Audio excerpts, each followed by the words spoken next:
Jehovah, Jehovah, Jehovah, Jehovah,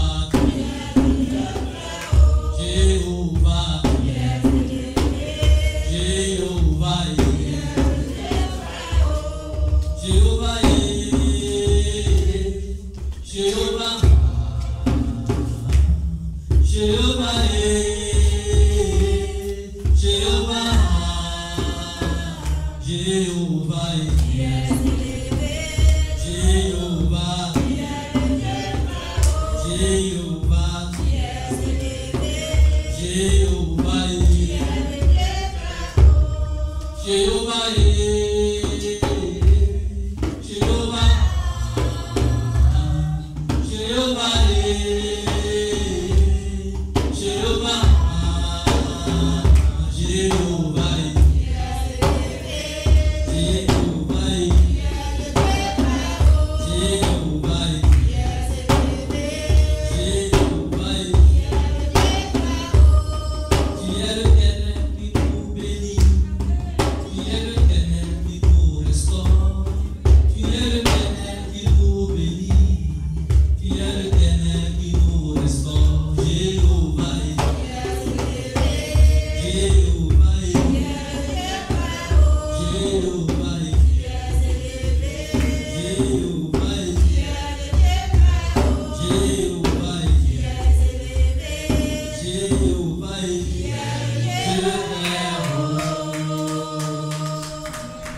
Bonjour, frère Sœur.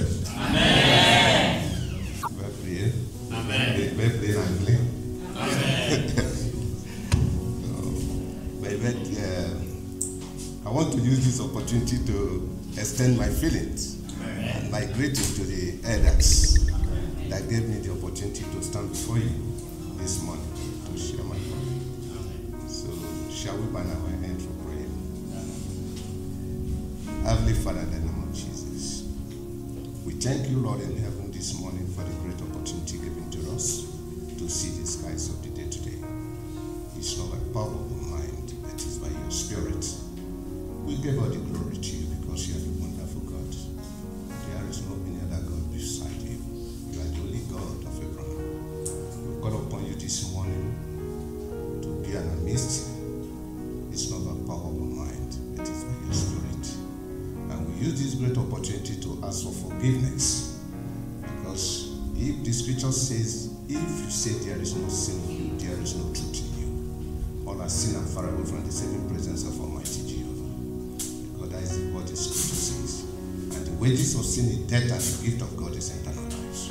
So we all has definitely sinned against you. So we ask for forgiveness this morning. Each one of us that's sitting here, and even those that are on the way coming, we ask for forgiveness, to have mercy upon our lives, to have mercy upon our, even our brothers and sisters, people that are not here, and people that are traveling, and people that is on the way coming. So we thank you, Lord in heaven, for all you have done for us. Even our sleeping and waking up, O Lord Jehovah.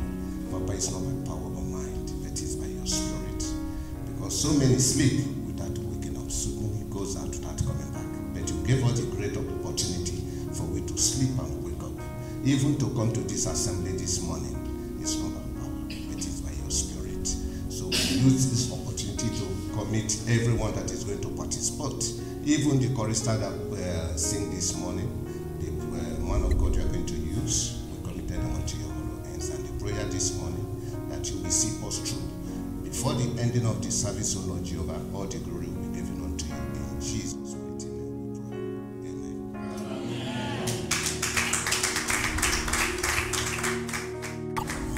Amen. Bonjour frères et sœurs. Voilà, pour dire que si nous ne lisons pas la Bible, on va investir dans n'importe quelle chose. Et pour finir, notre relation avec Dieu sera dénaturée. Ok, je voudrais dire merci à Dieu de ce que ce matin je suis vivant et je me retrouve parmi vous. Et encore de ce que j'ai été choisi pour diriger le service du repas du Seigneur. Je prie Dieu que je sois à la hauteur. Je dis merci aux dirigeants et merci au Dieu Tout-Puissant. Ce matin, frères et sœurs, bon, certains se demandaient où il était. J'étais à Boaké. Je n'étais pas à Boaké-Ville, j'étais à 13 km de Boaké, dans une sous-préfecture de Sakasso. Et de là-bas, chaque dimanche, je suis avec les frères et sœurs à l'église. Et dans le service, je fais partie du groupe qui prêche là-bas depuis même l'évangéliste. Quand je suis arrivé, il était sur Korogo. C'est eux qui s'occupaient de Korogo. Donc il était là-bas, il est venu 2-3 fois comme ça. Et après ça, il y a eu la situation que vous avez connue. Et depuis lors, il n'est plus en service, il se repose. Mais ce que je voudrais faire savoir, c'est que là-bas, les 2 premiers mois, c'est-à-dire avril-mai, voilà, avril-mai, il y a eu facilement 4 baptêmes par la grâce de Dieu. Tous les frères et sœurs de Boaké travaillent. Moi-même, j'ai étudié avec un gars, un étudiant, sinon un candidat au bac. On a tout fait. Il a eu le bac. Malheureusement, ses parents lui ont donné les moyens. En fait, il avait chez quelqu'un à Boaké. Donc, quand les études sont finies, il a fini les examens, on lui a envoyé transport, il faut rentrer. Et donc, on attendait les résultats. En même temps, il voulait se faire baptiser. On a fait jusqu'à Dieu a jugé bon qu'il partageait son résultat de bac et que le reste, ça changera. Sinon, il a fini, tout était bon. Donc, ce matin, je suis là. En fait, tout cela pour me préparer. Sinon, Genèse chapitre 1, verset 26 à 27. Genèse chapitre 1, verset 26 à 27. Dieu dit, faisons les êtres humains à notre image et qu'ils nous ressemblent vraiment. Qu'ils commandent aux poissons dans la mer, aux oiseaux dans le ciel, aux animaux domestiques et à toutes les petites bêtes qui se déplacent sur la terre. Alors Dieu créa les hommes, alors Dieu créa les humains à son image. Et ils sont vraiment à l'image de Dieu. Il les crée hommes et femmes. Frères et sœurs, ce que je voudrais faire savoir ici, c'est que Dieu nous aime tellement qu'il a créé toutes choses, mais l'être humain, il a créé à son image. C'est-à-dire que quand on fait quelque chose, on s'arrange à faire les autres rapidement, mais s'il nous tient à cœur, on prend le temps de bien le faire. Et Dieu a pris le temps de créer l'homme et il crée son image. C'était la dernière création qu'il a eue et puis il les a fait. Et on dit qu'il les a fait hommes et femmes. Il nous aime tellement qu'il a fait tout cela. En tout cas, ce qui m'intéresse ici, c'est que Dieu aime l'homme et il l'a fait à son image. Et petit à petit, il y a eu un comportement, il y a eu le péché. Et le comportement du péché a fait que, on peut citer pêle-mêle, par exemple, le mensonge, la trahison, les fausses accusations, les vols, les agressions, qu'on appelle les viols, l'homosexualité, l'enlèvement, et puis les tueries, les sacrifices humains, toutes ces choses-là, non seulement on les commet, et si ce n'est pas nous, nous subissons les conséquences. C'est-à-dire que tu peux avoir un proche qui est dans une situation d'enlèvement, on l'a enlevé et tu es inquiet. Et toutes ces situations aujourd'hui menacent notre sécurité. Et c'est jusqu'à aller à inquiéter, comment on appelle, à perturber notre paix, notre quiétude. Et en tout cas, nous sommes dans la désolation totale, nous sommes toujours sous pression, angoissés. Et tout cela fait que nous ne sommes pas vraiment à l'aise dans cette société. Mais comme nous avons le désir de l'éternité en nous, nous espérons avoir un lendemain meilleur. Et nous sommes tellement attachés à ce monde au point où nous ne tenons plus compte de celui qui nous a créés. Vous voyez un peu. Et pour ce comportement, Dieu a vu ça. Il dit, malheureusement, j'ai fait l'homme à mon image. Et donc, allons-y au chapitre 4. Chapitre 3. Genèse chapitre 3, verset 24. Donc, Dieu a pris une décision. Parce que l'homme a touché à l'arbre de la connaissance du bien et du mal. Voilà le comportement qui en découle. Et au chapitre 3, verset 24, après que le Seigneur a chassé l'homme, il place les chérubins à l'est du jardin, à l'est du jardin d'Éden, avec une épée de feu qui tourne dans tous les sens. Les chérubins gardent l'entrée du chemin qui conduit à l'arbre de la vie. En toute sincérité, si Dieu n'avait pas fait ça, on n'allait pas espérer la paix et l'endemain meilleur ailleurs que sur cette terre. Malheureusement, pour ce qui existe sur cette terre, ça ne va pas finir si on est encore là. C'est quand tu meurs que tu peux débarrasser de ces choses. Mais maintenant, le reste va venir. Quel choix tu auras fait avant de mourir. Là, ça c'est le débat. Et donc, Dieu a vu que si on touchait à l'arbre de la vie, ces calamités-là n'allaient pas finir, ces souffrances, tout ce que nous endurons aujourd'hui là, vont jamais finir. Et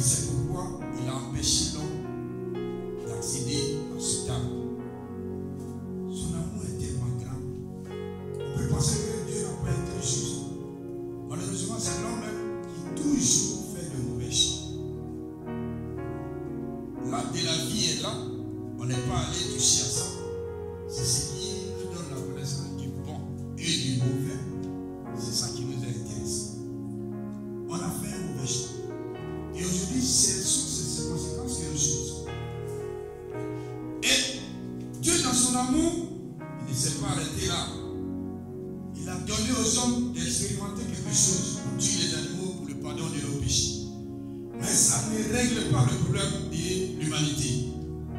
Et quand on va au chapitre, disons en Psaume 49, verset 8 à 9, allons-y très rapidement. Psaume 49, verset 8 à 9. Il dit, mais personne ne peut racheter à Dieu la vie de quelqu'un d'autre, ni donner assez d'argent pour ne pas mourir. Même s'ils payent très cher pour leur vie, ce n'est jamais assez. Frères et sœurs, avec les 1000 milliards qu'on cite en Côte d'Ivoire ici, si on ramasse tout ce qui est sur la terre, ça ne peut pas payer à Dieu le prix de la vie d'un seul individu même, pour pouvoir des raisons de l'humanité entière. Voilà la situation dans laquelle nous-mêmes, nous nous sommes conduits. Mais Dieu ne s'est pas arrêté. Il a laissé à l'être humain expérimenter des choses terrestres. Ça n'a pas résolu la situation humaine, la situation de l'humanité. Et donc, Jésus-Christ va faire son œuvre. Et donc, le titre de mon message, c'est l'amour de Dieu. Jean chapitre 3, verset 16. Cette chanson que nous connaissons tous. Jean 3, verset 16. Jean 3, verset 16. Bon. Si je vais réciter, c'est car Dieu a tant aimé le monde qu'il a donné son Fils unique afin que quiconque croit en lui ne soit pas perdu, mais qu'il ait la vie éternelle. Dans ma version, on dit oui, Dieu a tellement aimé le monde qu'il a donné son Fils unique. Ainsi, tous ceux qui croient en lui ne se perdront pas loin de Dieu, mais ils vivront avec lui pour toujours. Il dit tous ceux. Dieu n'a fait exception à personne. Ce n'est pas les Baoulés, ce ne sont pas les Nigériens, ce ne sont pas les Israéliens qui sont là, ce ne sont pas les Français, mais c'est tous ceux que tu crois en Dieu ou pas, c'est l'occasion de te racheter. C'est à partir de Jésus-Christ que tu peux te racheter pour avoir une autre vie qui ne n'aura pas de souffrance. Et voilà l'occasion que Dieu donne à l'humanité. Il n'a pas pensé à un seul individu, à un seul peuple non plus, mais à toute l'humanité entière parce que Dieu nous a fait hommes et femmes. Et nous sommes à son image. Et donc, tout cœur, personne ne peut dire, bon, peut-être que tu es invité, tu es là aujourd'hui, tu ne peux pas dire, moi, je suis venu leur rendre visite aujourd'hui, ça ne me concerne pas. C'est l'occasion. C'est l'occasion. Et nous qui sommes là, quand on va un peu plus loin, on dit Dieu, il a donné, il a fait ceci. Mais allons-y en Ecclésiaste. Ecclésiaste chapitre 12. Les deux derniers versets, pour moi, le verset 13 et 14. Les deux derniers versets d'Ecclésiaste chapitre 12. Il dit, voici la conclusion de tout ce qui a été dit. Respecte Dieu et obéis à ses commandements. Voilà tout ce que tous les êtres humains doivent faire. En effet, Dieu jugera tout ce que nous avons fait, même nos actions cachées, bonnes ou mauvaises. Donc, qu'on soit chrétien ou pas, la Bible dit, nous devons obéir au commandement de Dieu. Si tu veux, il ne faut pas croire en Dieu. Il faut être bouddhiste, il faut être résurrectien, tout ce que tu veux. Mais l'occasion a été donnée par Jésus-Christ. Et maintenant, Dieu dit que si tu ne lui obéis pas, tes actions seront menées en jugement. Que ça soit caché. Mais même si c'est bon, si c'est mauvais, c'est Dieu seul qui va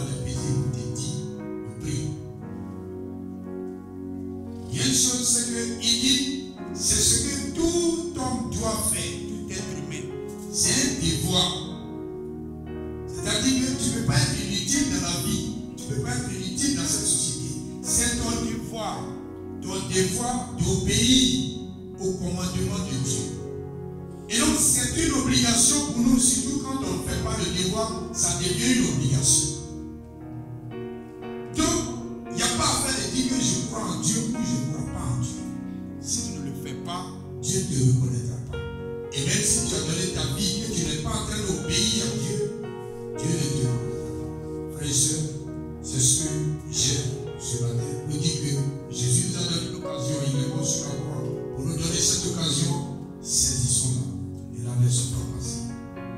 Et ce repas du Seigneur est dédié exclusivement aux frères et sœurs baptisés conformément à la Bible. Donc je voudrais m'arrêter là et que la gloire revienne à Dieu. Prions le Père de la paix. Dieu de gloire, éternel tout-puissant, je voudrais te dire merci. Merci parce que chaque jour tu ne tiens pas compte de nos péchés, peu importe le poids. Seigneur, tu t'appuies sur ton amour et tu nous fais grâce à toi.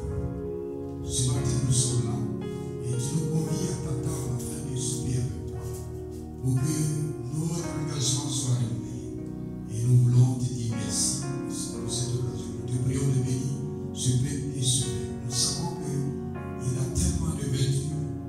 S'il te plaît, que tout cela, Seigneur, Dieu, intervienne dans nos vies, sur le plan physique comme spirituel, afin que nous soyons meilleurs pour la gloire de toi.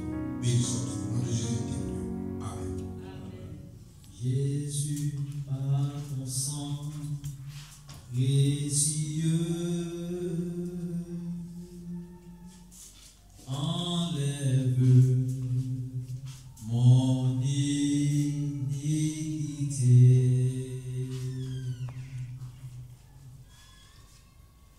Regarde-moi du haut des cieux. Dis-moi que tu m'as pardonné. J'ai longtemps heureux, cœur rebelle,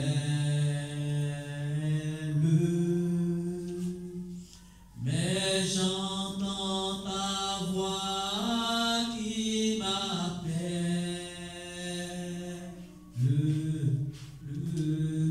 au pied de la croix. Maintenant,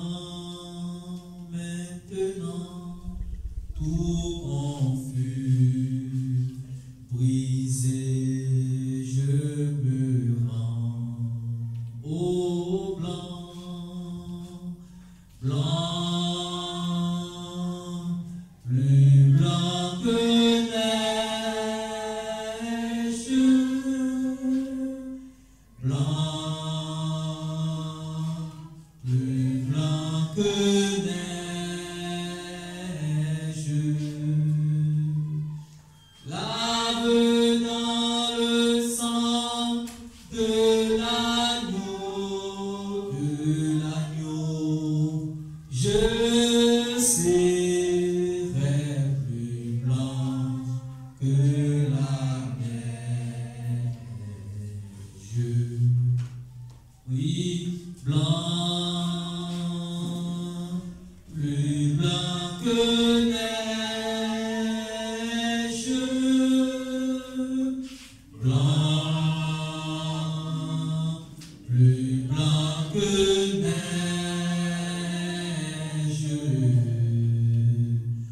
Lave dans le sang de l'agneau, je serai plus blanc que la neige. Oui, merci beaucoup. Et si on prend fin le repas du Seigneur, que la gloire revienne à Dieu. Merci beaucoup, l'opérateur de Colombie. Bienvenue à Abidjan. En tout cas, tu nous as vraiment manqué. Depuis fin mars, jusqu'à la semaine dernière.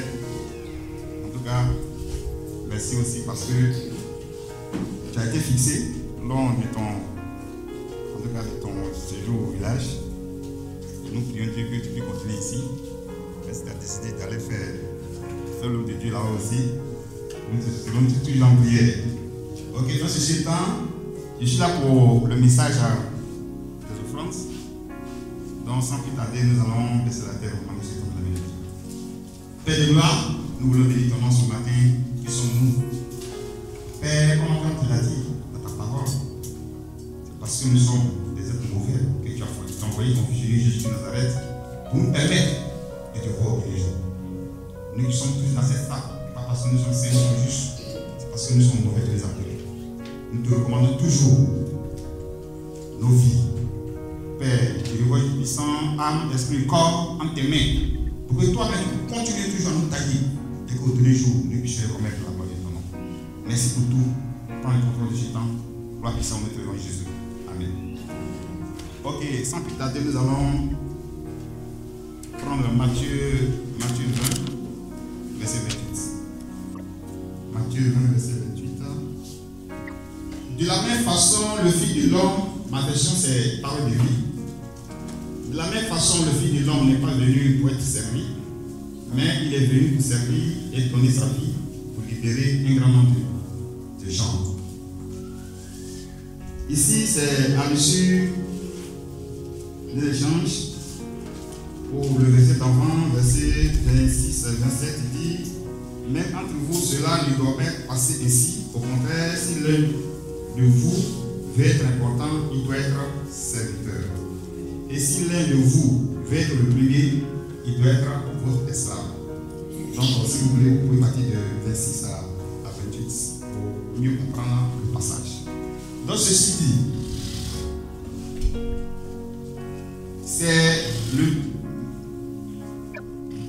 la parole de Dieu a déclaré ici que si quelqu'un veut être, Jésus est venu autant pour moi, si Jésus est venu pour être serviteur et non pas pour être servi.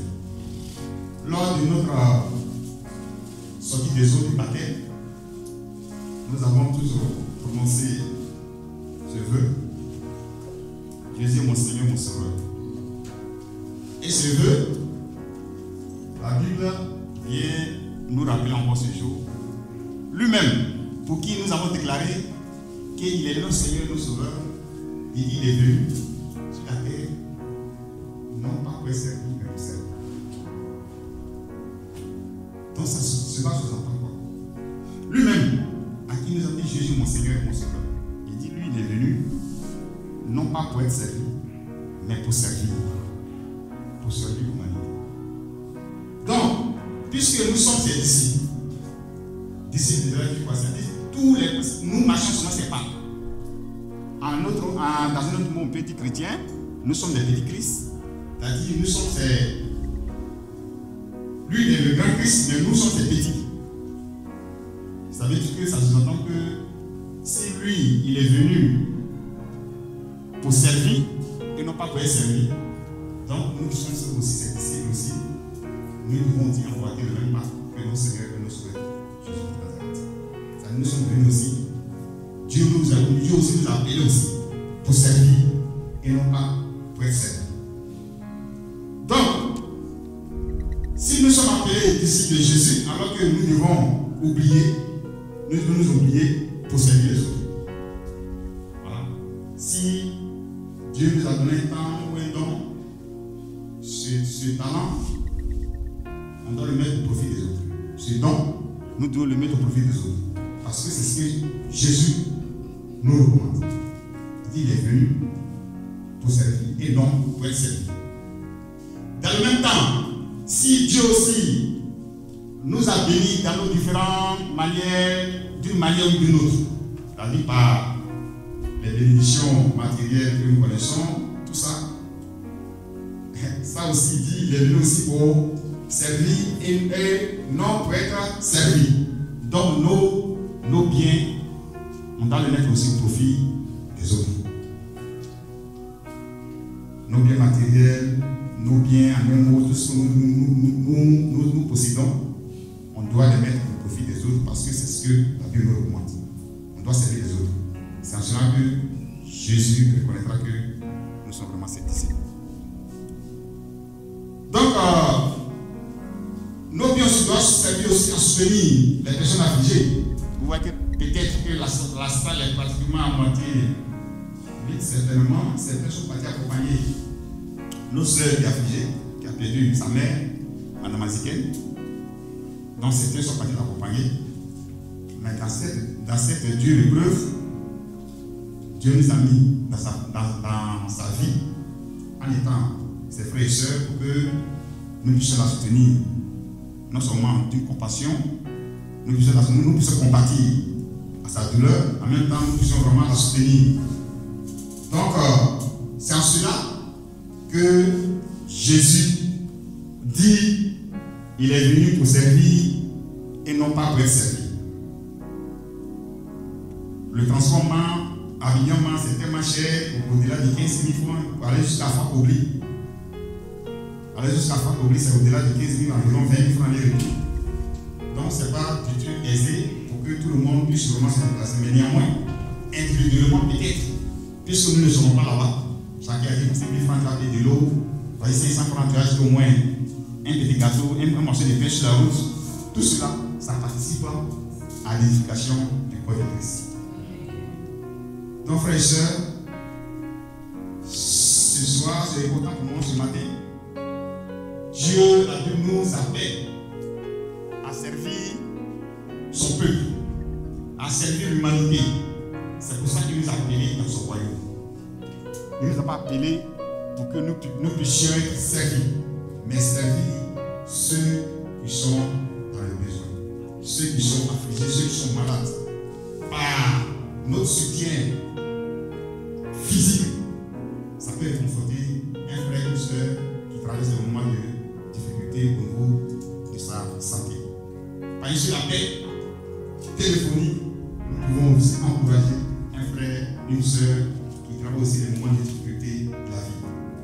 Donc, frère et soeur, ce soir et ce matin, nous voulons, Dieu voulait nous rappeler pour dire que nous n'oublions pas ceci.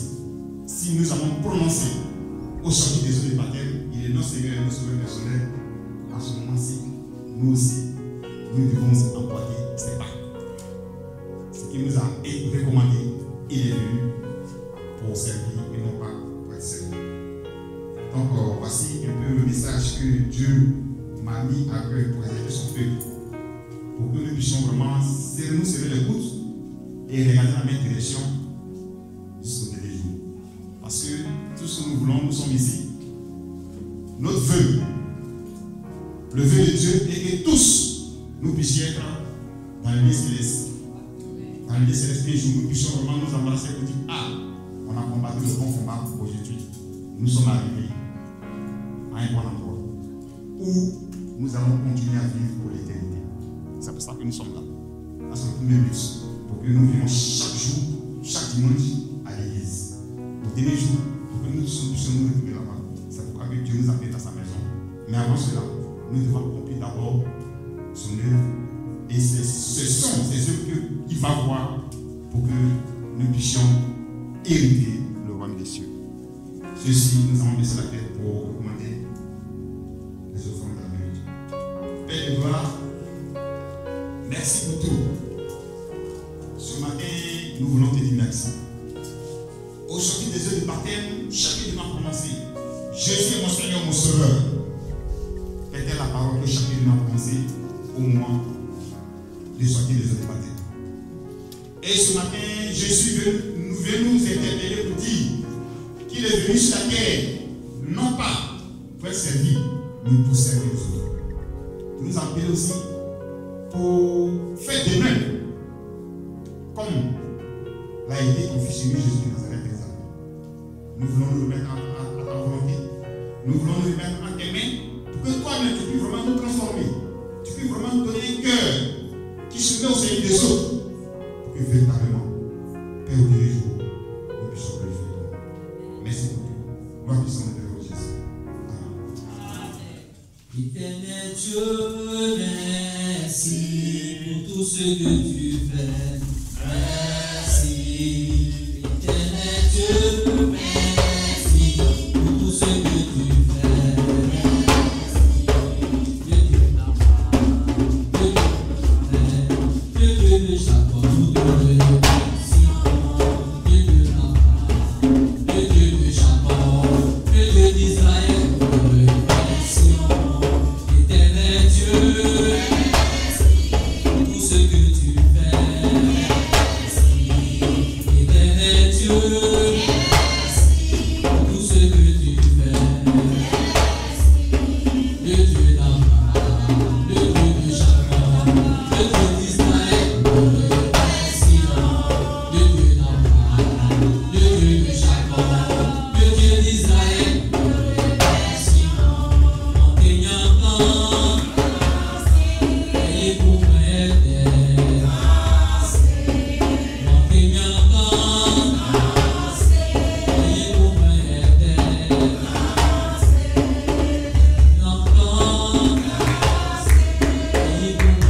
Recommander ses dons dans la main de Dieu.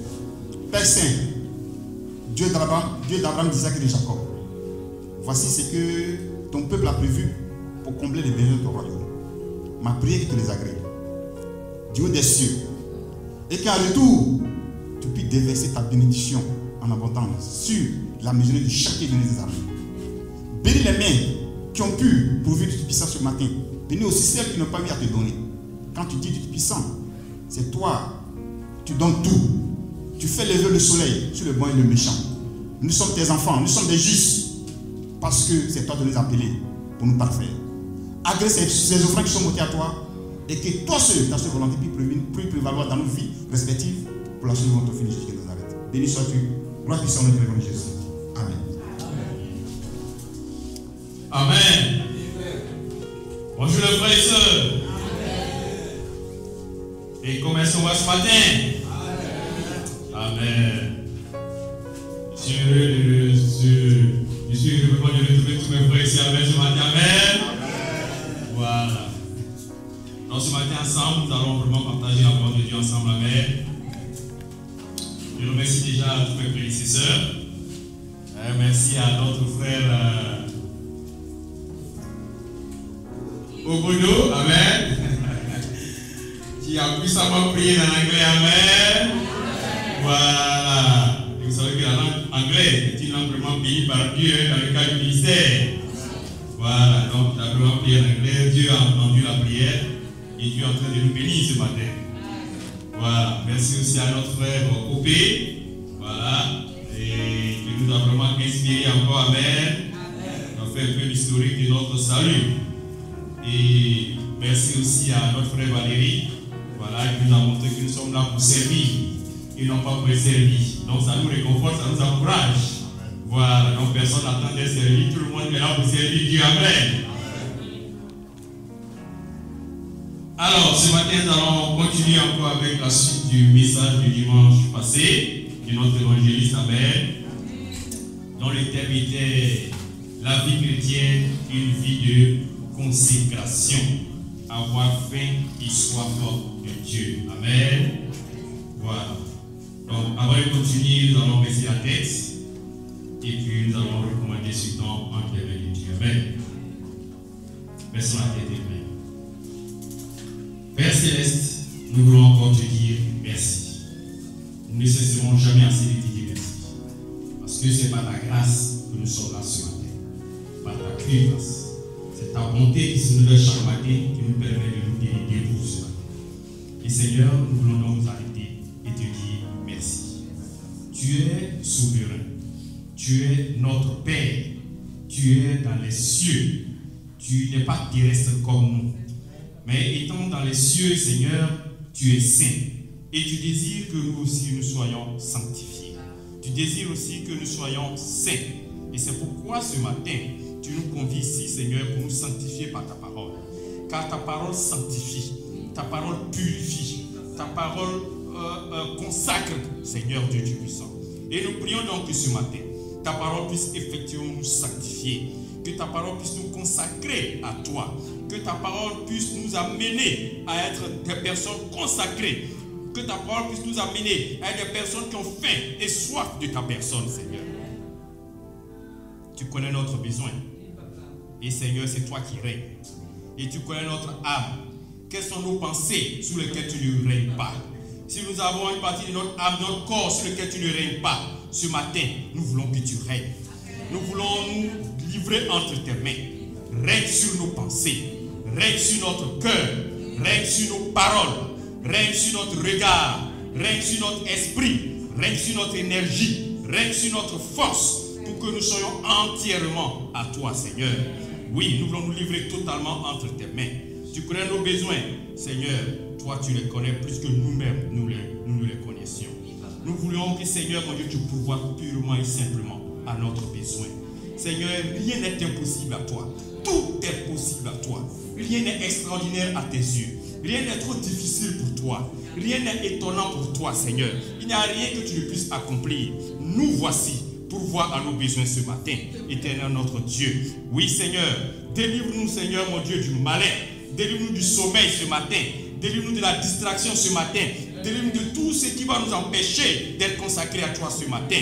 Oui, car c'est à toi qu'appartient pour maintenant, pour ce moment précis et pour toujours le règne, la puissance et la gloire.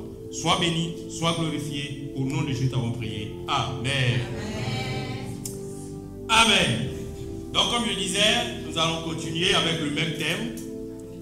La vie chrétienne, une vie de consécration. Amen. Avoir faim et soif de Dieu. On va dire peut-être deuxième ou troisième partie. Amen. Voilà. Puisqu'on avait déjà eu une première partie à GZ. Ensuite, une seconde partie le dimanche passé ici. Et la troisième partie aujourd'hui. Donc, j'ai le grand honneur de continuer cette troisième partie. Amen. Alors, le dimanche passé, de quoi avons-nous parlé? On va récapituler un peu. Il y avait 3 points donc le dimanche passé. En Jean chapitre 15, nous étions invités à avoir faim et soif de Dieu. Amen. À demeurer attachés quotidiennement à qui? À Jésus, qui est le 7. Voilà. Et nous sommes le sarment. C'est-à-dire que sans Jésus, nous ne pouvons rien faire. Donc nous sommes invités à être des chasseurs de Dieu, des chasseurs de Jésus, à dépendre de Jésus-Christ de Nazareth. Amen. En deuxième point, nous avons vu en Psaume 63, verset 2, la prière de David, la prière du roi David, qui, dans le désert, qui est un endroit difficile, un endroit où nous avons faim facilement, parce qu'il n'y a pas la nourriture dans le désert, un endroit où nous avons soif parce qu'il fait très chaud dans le désert. Mais là, au lieu de réclamer le pain et l'eau normale que nous vivons, David réclamait plutôt Dieu. Et David disait qu'il avait faim et soif de Dieu au lieu d'avoir faim du pain et de l'eau classique. Donc en plein désert, Dieu aussi peut nous faire un clin d'œil. C'est ce que nous avons appris lorsqu'on le recherche. Donc face à nos besoins physiques, face à nos besoins physiologiques, Dieu nous invite à le chercher. Et même dans la souffrance, même dans le désert. Amen. Et en troisième point, nous avons vu en Matthieu chapitre 5, verset 6, ce passage qui dit que ceux qui ont faim et soif de la justice seront rassasiés. Amen. Donc si nous voulons être rassasiés, nous avons la nécessité d'avoir faim et soif de Dieu. Amen. Voilà. Alors, aujourd'hui, donc, nous allons continuer, toujours sur avoir faim et soif de Dieu. Premier point aujourd'hui, alors, mon premier point c'est intitulé avoir faim et soif de Dieu, un signe de bonne santé spirituelle. Amen. Avoir faim et soif de Dieu, un signe de bonne santé spirituelle. Alors, imaginons que tu te réveilles le matin. En temps normal, lorsqu'on se réveille le matin, on est censé avoir faim. Voilà. Peut-être qu'on n'a pas soif de l'immédiat, mais au moins faim, on est censé avoir faim. N'est-ce pas? Et c'est ce qui est normal. Donc imaginons qu'on se réveille le matin et puis on n'a pas faim. Ça peut arriver peut-être. À midi, on n'a pas faim. Le soir, on n'a pas faim. Est-ce que quelque part, on ne va pas se poser des questions sur notre état de santé? Toute la journée, tu n'as pas du tout soif. Tu n'as ni envie de boire. Pas du tout. Vous voyez? Et tu arrives à la maison, ta femme te sert le repas, tu dis non, moi, je n'ai pas faim aujourd'hui. Est-ce qu'elle ne va pas se fâcher d'abord? Vous dites, qu'est-ce que tu as mangé dehors et puis tu ne veux pas manger ici? Tu dis non, je n'ai rien mangé du tout. Elle dit non, non, ça, c'est pas normal. C'est que là, tu es gravement malade même. La situation est grave. Vous voyez? Et parfois, c'est comme ça. Le petit déjeuner le matin, tu te réveilles, tu n'as pas envie de manger. On n'a pas envie de manger. Et moi, à l'école, là où est-ce que j'enseigne, il y a un vendeur de café qui est juste devant l'école. Donc, normalement, c'est là-bas que nous prenons notre petit déjeuner le matin. Voilà. Et chaque fois que je vais le matin, généralement, moi, je prends toujours P50 parce que je n'ai pas beaucoup faim. Voilà. Et il s'étonne. Il dit, mais toi, là même, tu as quel problème? Mais tes amis prennent demi-pain, parfois même un pain. Il y en a même qui prennent 2 pains, mais toi tu prends P50. Et chaque fois que je refuse, il me donne demi-pain, mais j'ai du mal à finir. Toi, c'est sûr que toi là, mais tu n'es pas en bonne santé. Est-ce que tu n'as pas coco quelque part là-bas? Et que c'est ce qui fait que parfois on n'a pas fait le matin. Vous voyez? Et il n'a pas tort. Effectivement, je manquais d'appétit parce que je ne me sentais pas bien. Et parfois on peut, oui, et parfois on peut se sentir comme ça aussi. On n'a pas faim de Dieu. Tu te réveilles, tu n'as pas envie de prier. Tu n'as pas envie de lire ta Bible. Ah, tu n'as pas envie de chercher. Tu estimes que ça peut venir après. Ce n'est pas prioritaire. On n'a pas faim de Dieu. C'est que quelque part, regarde bien si tu n'as pas aussi un coco spirituel quelque part là-bas. Vous voyez? Donc, est-ce que tu peux faire 3 jours sans manger? Et puis ne pas avoir faim. Et si nous pouvons faire 1 jour, 2 jours, 3 jours sans chercher Dieu, et puis cela ne nous dit rien, c'est que nous sommes malades quelque part spirituellement. C'est que nous sommes malades. Un serment qui ne réclame pas la sève nourricière du sexe et soit déjà mort ou a perdu totalement la relation avec le sexe. Daniel chapitre 6, verset 10. Daniel chapitre 6, verset 10. Alors, nous allons voir l'attitude de Daniel, un homme de Dieu. Daniel chapitre 6, verset 10. Daniel, c'est juste après Ézéchiel, je crois bien. Voilà. Après le saut. Daniel chapitre 6, verset 10. Lorsque Daniel sut que le décret était écrit, il se retira dans sa maison, où les fenêtres de la chambre supérieure étaient ouvertes, dans la direction de Jérusalem. Et 3 fois le jour, il se mettait à genoux, il priait et il louait son Dieu, comme il le faisait auparavant. Amen. La Bible nous dit ici que Daniel vient 3 fois par jour devant Dieu. 3 fois par jour. Le matin, à midi et le soir. Et ça, c'est ce qu'il avait l'habitude de faire tout le temps. Et c'est ce qu'il faisait auparavant. Alors, il y a des gens qui ont observé ça dans le royaume, dans la cité. Et ils sont allés voir le roi pour dire, voici un homme qui adore son Dieu 3 fois par jour, tout le temps. Ils sont convaincus que c'était une conviction pour Daniel. Ils ont donc pris une décision interdisant toute personne désormais de prier. Et lorsque Daniel a pris cette décision, ce n'était pas son problème. Il allait se mettre à genoux comme d'habitude, comme il avait l'habitude de le faire 3 fois par jour. Amen. Et ici, on remarque bien les 3 fois par jour, c'est un peu comme notre routine quotidienne. N'est-ce pas? D'une manière générale, on aime bien manger 3 fois par jour, lorsque la situation est normale. Matin, midi, et puis le soir. Bon, comme nous sommes en Afrique, il y a une situation exceptionnelle. me rappelle, hein? Voilà, parfois, hein, lorsqu'on était étudiant, on pouvait faire un coup KO, comme on le dit. La mort subite. C'est-à-dire que là, tu manges vers 16h par là, et puis tu attends encore le lendemain. Voilà, mais ça, c'est une situation anormale. Amen. En situation normale, on mange matin, midi et soir. Et Daniel avait faim aussi de son Dieu. Matin, midi et soir. Parce que pour lui, c'est vital. Si je ne mange pas le matin, il va avoir un problème. Si je ne mange pas à midi, je ne suis pas lié à la scène.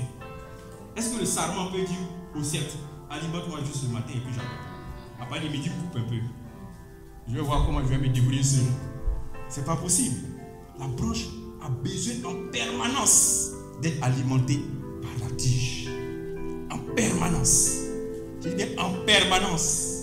Et Daniel savait qu'il avait besoin de son Dieu en permanence. Tout le temps. Combien de fois nous prions par jour? Parfois même on a envie de prier pour une année entière. Et si vous pouvez prier pour un an d'avance, comme ça je suis libéré, Dieu même sait que j'ai prié d'avance, non? Là comme ça pendant un mois ou bien pendant un an, je peux aller faire autre chose maintenant.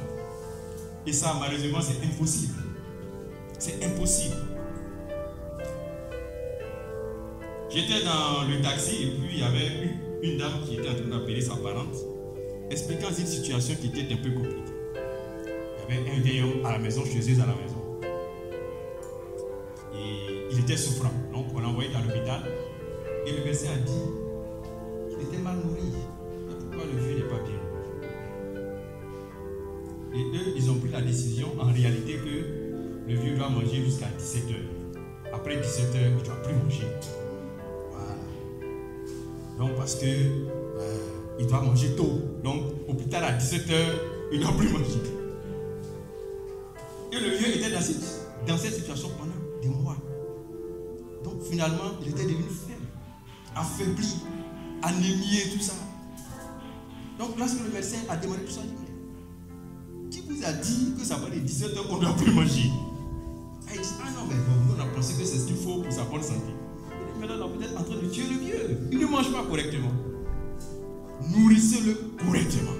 Donnez-lui à manger. Même si c'est le soir, à quel temps qu'il a faim, donnez-lui à manger. Vous voyez? Et si nous ne nous nourrissons pas comme ça, c'est la même chose. L'anémie arrive. On manque de sang spirituel. Et nous tombons malades spirituellement. Est-ce que nous sommes des chrétiens intellectuels qui disent, comme eux, ils ont voulu faire des choses intellectuellement, selon leur sagesse humaine, alors qu'ils se trompaient complètement? Tu peux parfois dire, mais j'ai déjà prié le matin.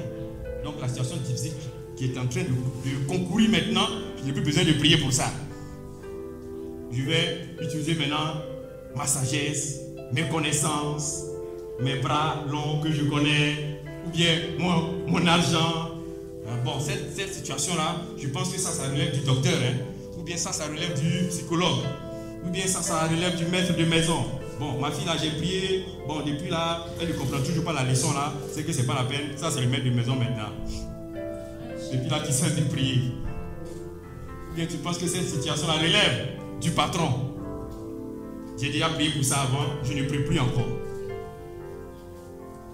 Plus tu as faim de Dieu, et plus tu vas manger. Amen. Et cette semaine, pendant notre temps de famille avec les enfants, ça m'a fait rire, mais en même temps, ça m'a prouvé que quelque part, nous avons faim de Dieu. L'avant-dernière, et aussi, au moment de prier, elle me fait dire, papa, faut prier long là, faut pas prier long cette fois-ci là. Hein. Sinon, on va dormir pour te laisser. Parce qu'elle savait que dès que je commence là, on est parti. On est parti pour de longtemps. Et même moi-même, j'avais peur parfois, parce que dès que je commence, elle n'a pas tort. On est parti pour au moins 1 heure, voire 2 heures. Voire même 2 heures de temps. Amen. Mais c'est bon, parce qu'on a faim et soif de Dieu.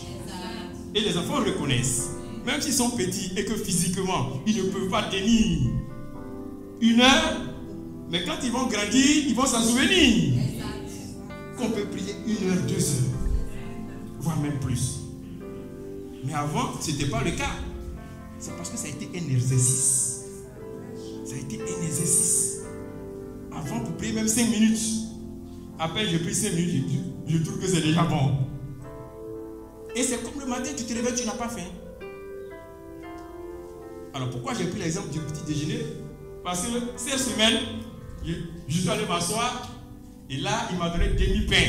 Et j'ai tout fini. Et là, j'étais encore sur le point de réclamer encore plus. Pour dire que j'ai exercé désormais mon corps à manger plus. Et donc ça, c'était un exercice.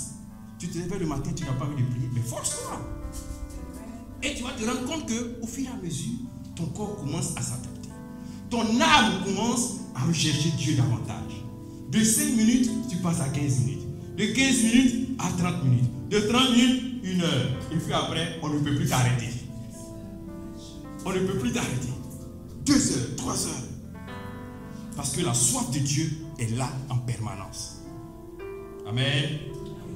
Donc, notre premier défi aujourd'hui. Dans le premier point, j'ai dit, avoir faim et soif de Dieu, c'est un signe de bonne santé spirituelle. Amen. Donc, manifestons la bonne santé.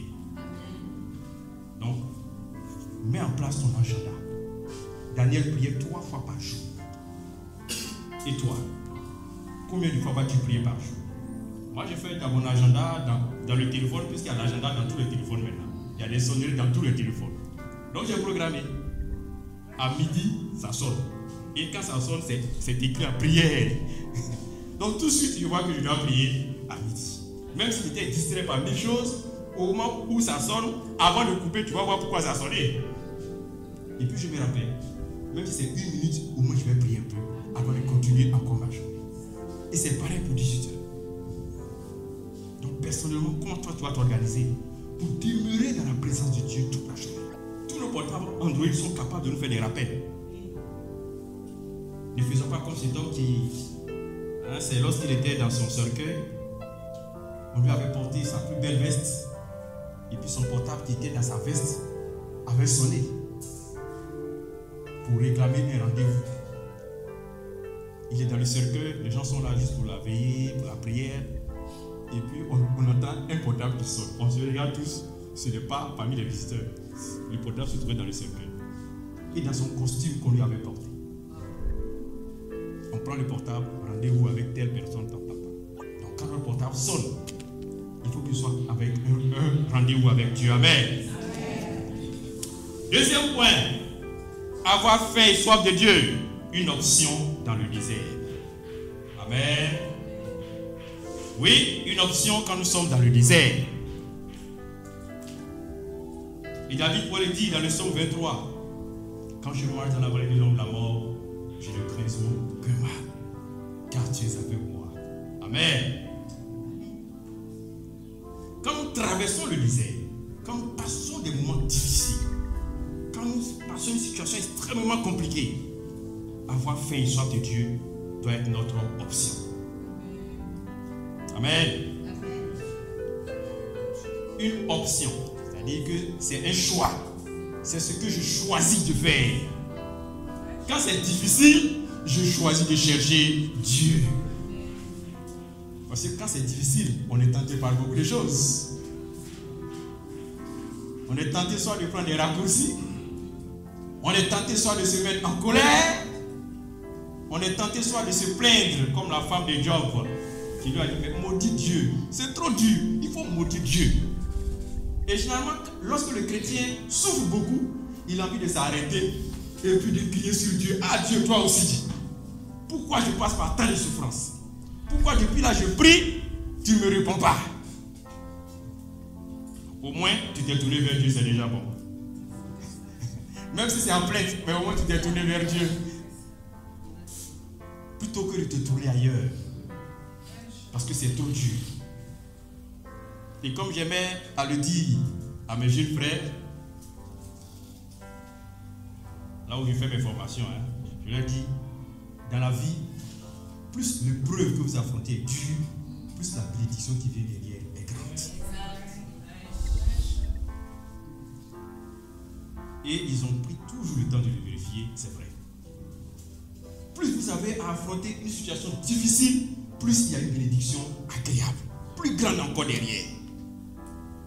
Amen. Moïse, dans le désert, à 40 ans, l'âge auquel un homme se construit pleinement, le voilà obligé de fuir dans le désert. Et là encore dans le désert, il va faire combien d'années? 40 ans dans le désert. Voilà quelqu'un qui aurait pu dire, moi j'ai raté ma vie. Ma vie est finie. J'étais un prince, j'étais dans un palais et je me retrouve dans un désert. Pas pour 1 an, pas pour 2 ans, ce n'est même pas pour 5 ans, pour 40 ans. Il y a encore quel espoir? Mais là, c'est là, Dieu a pris les 40 ans pour le façonner. 40 ans pour le façonner. Et ce, dans le désert. Aujourd'hui, en Israël, c'est l'homme le plus célèbre. Les Juifs, l'histoire de Moïse. Ah non, il n'y a pas plus grand que Moïse en Israël. Mais regardez la durée, tout le temps que Dieu a pris pour le façonner. 40 ans. Et c'est là, dans un buisson, que Dieu lui a parlé. Amen. Amen. Jésus aussi a été conduit dans le désert, juste après son baptême, pour être tenté. Et quand nous allons dans le désert, nous sommes tentés. C'est difficile.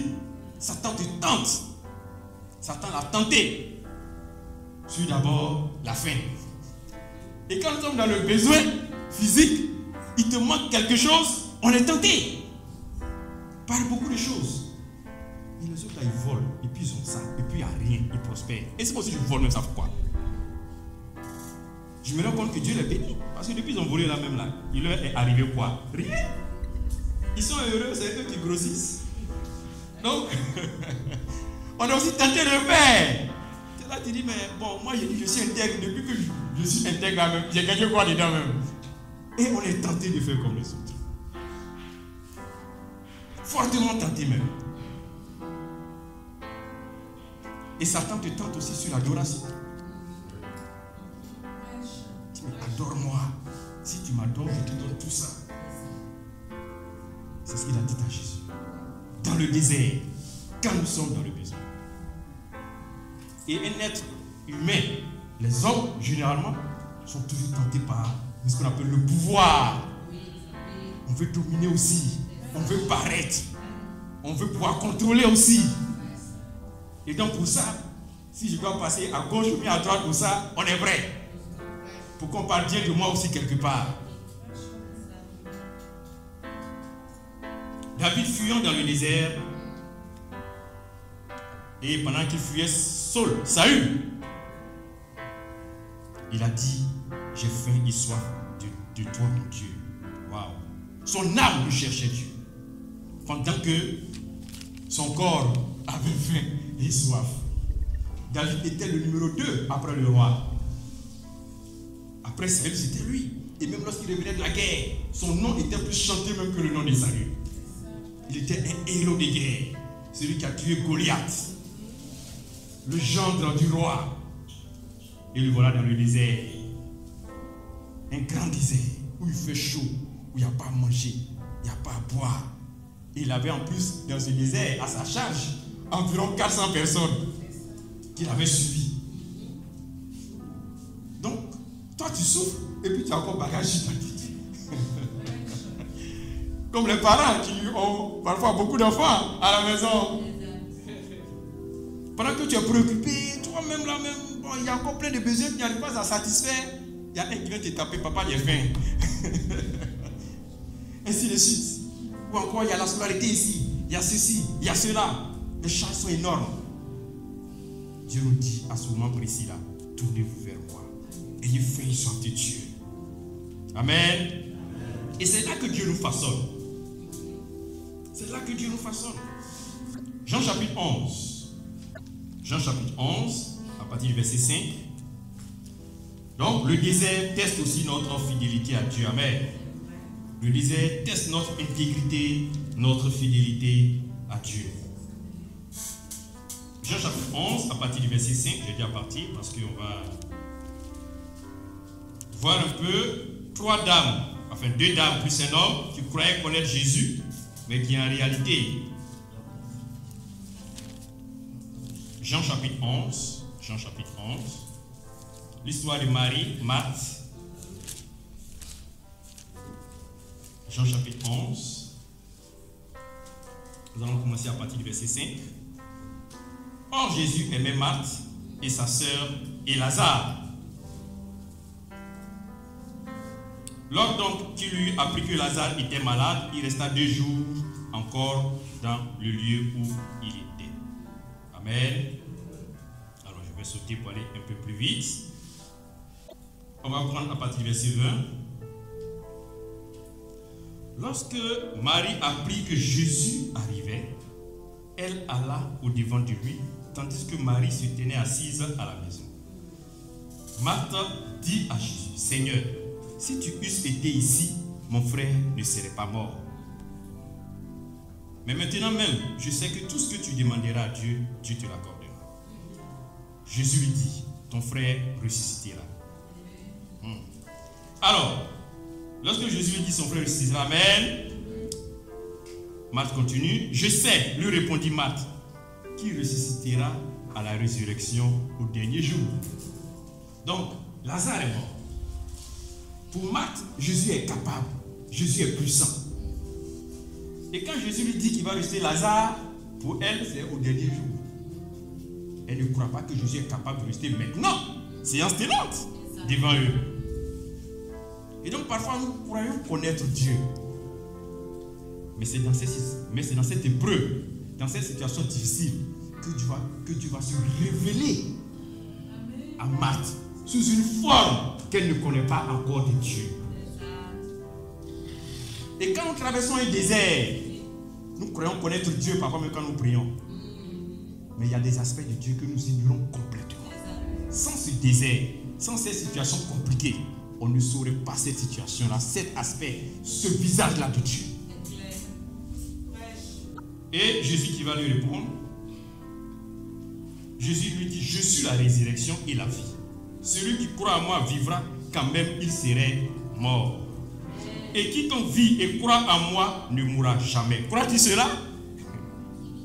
Et elle lui dit, oui Seigneur, je crois que tu es le Christ. Vous voyez qu'elle a changé de sujet.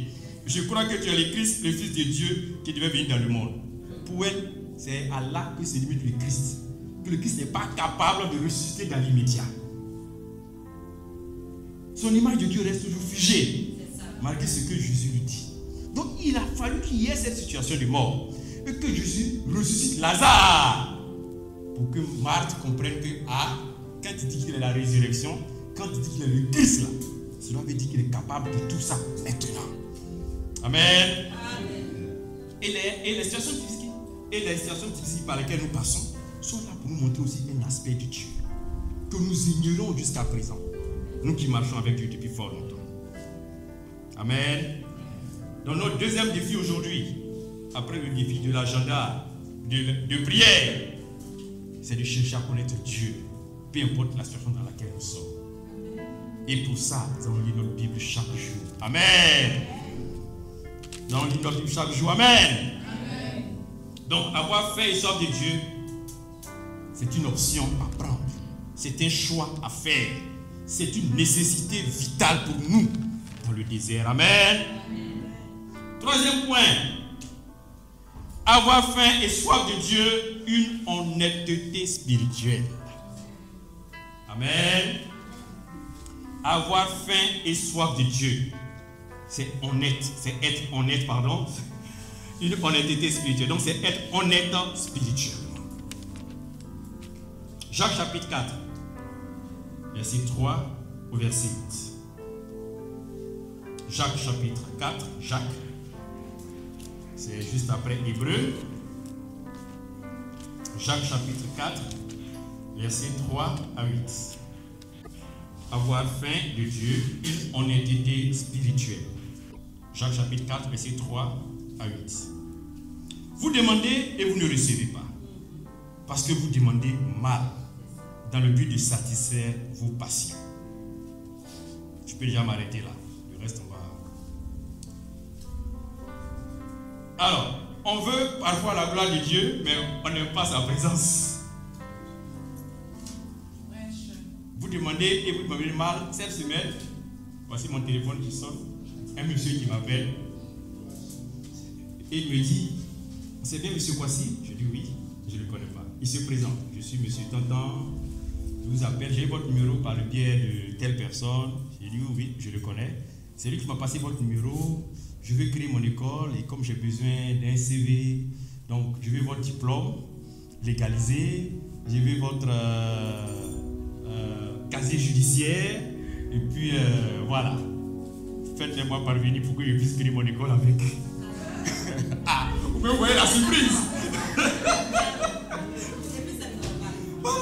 Il m'a dit que vraiment vous êtes un expert dans le domaine, donc vraiment c'est avec vous que je vais travailler.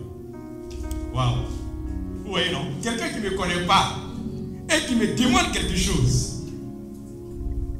Et en plus la manière. Bon, est-ce que franchement je peux accéder à cette requête?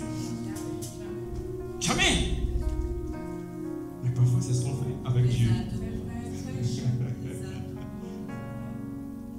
Et parfois c'est ce qu'on fait avec Dieu. On ne l'approche pas. On ne connaît pas ses aspects. On l'oublie et puis dès que ça change, Dieu, pardon, Dieu donne le temps. Et la manière même dont on demande encore reste à désirer. Bien évidemment que je ne pouvais pas accéder à cette requête. C'est impossible. Et même lorsque j'ai expliqué ça à quelqu'un qui était juste à côté, il s'est mis à rire. Il dit, ah bon, carrément comme ça, facilement comme ça. Et qu'il va prendre au moins la peine d'aller vous rencontrer au moins physiquement. Plutôt que d'appeler et puis de demander votre diplôme légalisé comme ça. Mon diplôme, je suis fait pour avoir là, quand tu veux ça cadeau. Vous voyez? Donc vous voyez que tout de suite, il y a déjà plein de limites à ce genre de requêtes. D'après les Zouklouman, on n'aime pas les gens, mais on aime l'argent des gens. C'est ça. Hein? Et parfois, nous avons cette attitude avec Dieu. Et ici, au verset 4, nous allons continuer. Adultères que vous êtes, ne savez-vous pas que l'amour du monde est inimitié contre Dieu? Celui donc qui veut être ami du monde sera ennemi de Dieu. Croyez-vous que l'Écriture parle en vain? C'est avec jalousie que Dieu chérit l'esprit qu'il a fait habiter en nous. Il accorde au contraire une grâce plus excellente. C'est pourquoi l'Écriture dit, Dieu résiste aux orgueilleux, mais il fait grâce aux simples. Soumettez-vous donc à Dieu. Résistez au diable et il fuira loin de vous. Au verset 8, approchez-vous de Dieu et il s'approchera de vous. Amen. Nettoyez vous-mêmes pécheurs, purifiez vos cœurs, hommes irrésolubles. Amen. Donc Dieu veut qu'on le cherche. Dieu veut qu'on s'approche de lui. Quand nous sommes proches de lui, alors lui aussi sera proche de nous. Amen. Si nous sommes proches de Dieu, Dieu aussi sera proche de nous. Et en Matthieu 7, verset 7, un passage qu'on connaît tous par cœur. Le passage dit quoi? Demandez et on vous donnera. Cherchez et vous trouverez. Frappez et on vous ouvrira. C'est simple que ça. Amen. Si on cherche Dieu, on va le trouver. À tous les coups. Dieu ne se cache pas. Il est là. Il ne se cache pas. Et il va se laisser trouver. Amen. Nous allons conclure avec Jean chapitre 7, verset 38. Jean chapitre 7. Jean, c'est le dernier livre des évangiles. Jean chapitre 7, verset 38. Celui qui croit en moi, des fleuves d'eau vive couleront de son sein, comme dit l'Écriture. Amen. Jésus est la source intarissable d'eau vive. Amen. Et cette source-là ne peut pas tarir. Abreuvons-nous dans cette source-là en permanence. Matin, midi et soir. Amen. Et c'est à ce moment précis que nous allons pouvoir prier. Donc la qualité et l'intensité de notre consécration dépend de la mesure de notre faim et de notre soif. Amen. Et là, j'ai laissé un troisième défi. Chacun me va remplir ce troisième défi-là, personnellement, pour être consacré à Dieu. Amen. Donc, avoir faim et soif de Dieu, c'est un signe de bonne santé spirituelle. Si tu n'as pas faim et soif de Dieu, dis-toi qu'il y a un problème et que tu dois le résoudre. Amen. Et quand nous passons par le désert, par les moments difficiles, avoir faim et soif de Dieu est l'option que nous devons choisir parmi tant d'autres options que Satan nous propose. Amen. Et avoir faim et soif de Dieu, c'est honnête spirituellement. Quand nous avons faim et soif de Dieu, nous sommes avec lui. Lorsque nous lui demandons, Dieu sait qu'on le connaît. Comme le psaume 91 pouvait le dire. Dans le psaume 91, il dit, il me connaît. Il connaît mon nom. Donc, je vais lui répondre. Moi-même, je vais le glorifier. Et Dieu va se glorifier. Et Dieu va nous donner la gloire. Parce qu'on le connaît. Recherchons Dieu et que la gloire lui revienne. Au nom de Jésus. Merci encore. Que Dieu vous bénisse. Amen.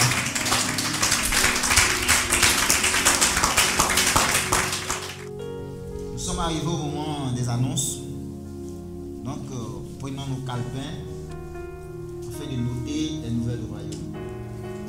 Frères et sœurs, dimanche prochain, nous reviendrons ici, dans cette même salle, à partir de 9h30, pour rendre un culte à Dieu. Mercredi prochain, nous serons à nouveau ici, à partir de 19h pour le culte de mi-semaine. Donc, soyons là. Et comme la classe dirigeante du TPM a signifié, il y aura 2 cultes avant la fin de l'année. 2 cultes spéciaux pour la collecte de reconnaissance. Le premier sera le dimanche 3 novembre et ce sera à la salle médiathèque de Trècheville, non loin du commissariat 2e arrondissement. Et le culte se déroulera à partir de 10h00. Donc frères et sœurs, apprêtons-nous pour ce culte spécial là. Amen. Est-ce que les étudiants et les célibataires sont là? D'accord, je tiens à rappeler que le 25, le vendredi 25, nous aurons notre temps de prière, c'est-à-dire de 22h à l'aube ici au CAS. Donc apprêtons-nous pour cette veillée de prière. Amen. Est-ce que les mariés sont dans la salle? Amen. D'accord. Je tiens à préciser et je tiens à rappeler aussi que le thème qui a été choisi. Ah d'accord. Le dirigeant me fait savoir que le mercredi, il y aura une jeûne. C'est ça? D'accord. Donc apprêtons-nous. Voilà, soyons sur la montagne afin que Dieu puisse se glorifier. Et le thème qui a été choisi pour notre veillée de prière, c'est libère ton potentiel. Amen. Est-ce que les mariés sont dans la salle? Amen. D'accord. Les mariés, vous aurez votre culte spécial. C'est-à-dire le 24 novembre 2024. Je tiens à préciser le 24 novembre 2024. Culte spécial de tous les mariés. L'heure et le lieu où seront communiqués ultérieurement. Brigade médicale. Frère et sœurs, je tiens à rappeler ainsi aussi que la brigade médicale suit son parcours. Voilà, selon le programme établi.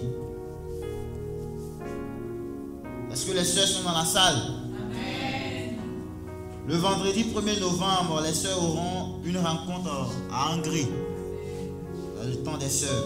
Donc, chers sœurs, apprêtez-vous pour cette date. Au titre des galas, le gala des mariés est passé à 110 000 francs. Bon, c'était 100 000, mais on a mis 10 000 là-dessus. Ah, d'accord? Amen. Amen. Amen, hein? Amen. Gala des célibataires. Frères et sœurs célibataires, notre gala est fixé à hauteur de 12 000. Alors, en tant que membre du comité d'organisation, c'est-à-dire les inscriptions, 7 se sont arrêtées depuis le 13 octobre. Mais puisque nous n'avons pas encore fait le dernier versement d'après la date butoir, donc vous pouvez continuer à vous inscrire auprès de moi, ici à Trècheville et au plateau. Amen. Gala des étudiants. Celui des étudiants est fixé à hauteur de 10 000 francs. Pour plus d'informations, contactez le frère Samuel. Gala des adolescents. Chers adolescents, votre gala sera à Yopougon cette année. Et le prix à hauteur de 10 000 francs. Amen, frères et sœurs.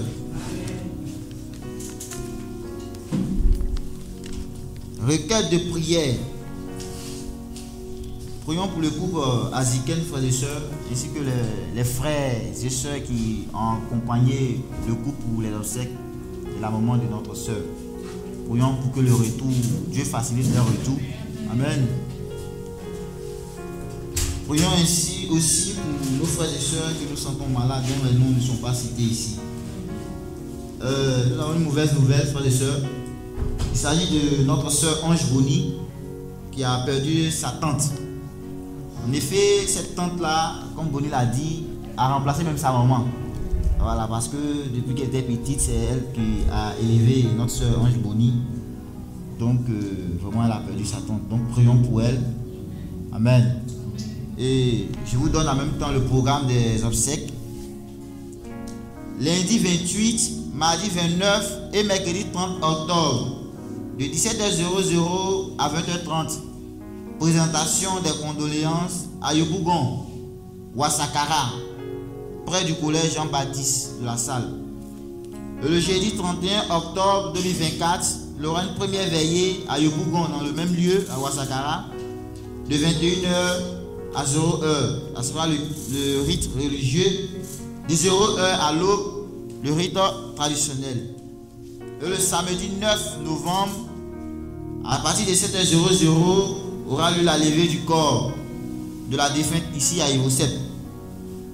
Amen, frères et sœurs, suivi du transfert à Grand Jacques. Donc, frères et sœurs, faisons l'effort pour aller soutenir notre sœur Ange Boni. Amen. Ok, c'est pas vraiment facile, mais comme la Bible dit, nous sommes tous les membres du même corps. Si un membre est malade, c'est tout le corps qui souffre. Amen. Donc, on va terminer les annonces par une très bonne nouvelle. Voilà, Dieu est toujours bon et il a été bon pour notre maman. Voilà, il appelle la conquérante. Aujourd'hui, Dieu vraiment lui a fait la grâce d'avoir un an de plus. Amen. Donc, nous allons vraiment élever nos voix pour dire merci à Dieu. Ah, d'accord. Donc après la prière, on va chanter pour elle. Prions ainsi que pour Maman B, hein, frères et sœurs. Certes, elle est là, mais ce n'est pas la grande forme. Amen. Donc c'est tout pour les annonces. Nous allons baisser la tête et prier. Père très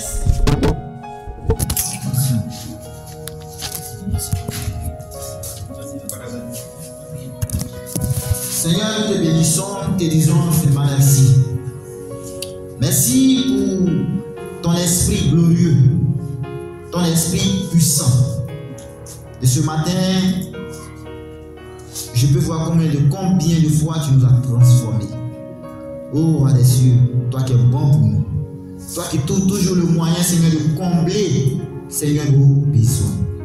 Ce matin, nous te rendons encore toute la gloire. Merci pour tous ces conseils que tu nous as donnés. Même dans les moments difficiles, dans le désert, Seigneur notre Dieu, dans les épreuves dans lesquelles nous sommes, Père, tu es toujours avec nous. Tu ne nous abandonnes pas. Tu es près de nous. Mais tu demandes seulement que, Père, nous puissions juste tourner le visage, Seigneur notre Dieu, à ta face. Seigneur notre Dieu, nous te bénissons. Merci pour ce puissant message. Seigneur notre roi, je te prie de visiter nos frères et sœurs qui ne se portent pas bien dans leur chair. Spirituellement comme physiquement, Seigneur, je te prie de les visiter, ô roi des cieux, pour la gloire de ton nom. Papa, encore merci pour tout.